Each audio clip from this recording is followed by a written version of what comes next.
அத்தஹியாத்துல உட்காரும் பொழுது அஷஹது அல்லா இலாஹ இல்லல்லாஹ்னு ஒரு ஆள் தூக்குவார். தூக்கி வைத்துக் கொண்டே இருப்பார். ஷாஃபி மதுஹபை சார்ந்தவர். ஹனஃபி மதுஹப் இல்லல்லாஹ்னு கீழே போட்டுருவார். இப்படி நபிமொழிகளில் எங்கேயாவது இருக்கா? அல்லாஹ்வின் தூதர் அவர்கள் அஷஹது அல்லா இலாஹ்னு சொல்லும்போது உயர்த்தி வைத்துக் கொண்டோம் அல்லது உயர்த்திய கையை கீழே போட்டார்கள் என்று எந்த நபிமொழியாவது இருக்கான்னு தேடி பாருங்க. வாழ்நாள் முழுவதும் செய்துட்டு இருக்கிறோம்.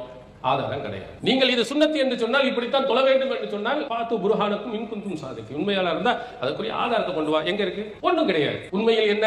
அல்லாஹ்வின் தூதர் அவர்கள் தன்னுடைய விரல்களை அசைத்துக் கொண்டிருந்தார்கள். வாயில் இப்னு ஹுஜர் ரலியல்லாஹு அவர்கள் அறிவிக்கும் செய்தி நசாயில் இருக்கிறது, அஹமதில் இருக்கிறது, தாரமியில் இருக்கிறது, நபிமொழி நூலில் ரஅய்துஹு யுஹர்ரிகுஹா, இந்த ஆள்காட்டி விரலை அசைத்துக் கொண்டிருந்ததை நான் பார்த்தேன். வாயில் இப்னு ஹுஜர் ரலியல்லாஹு அவர்கள் சொல்கிறார்கள். ஆனா இதை என்ன செய்கிறார்கள் தெரியுமா?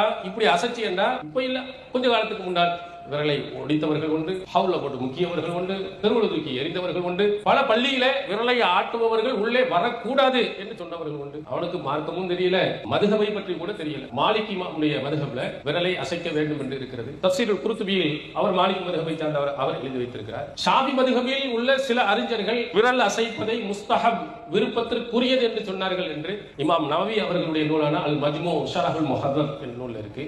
மதுஹபில் கூட விரலை அசைப்பதை பற்றி இருக்கிறது.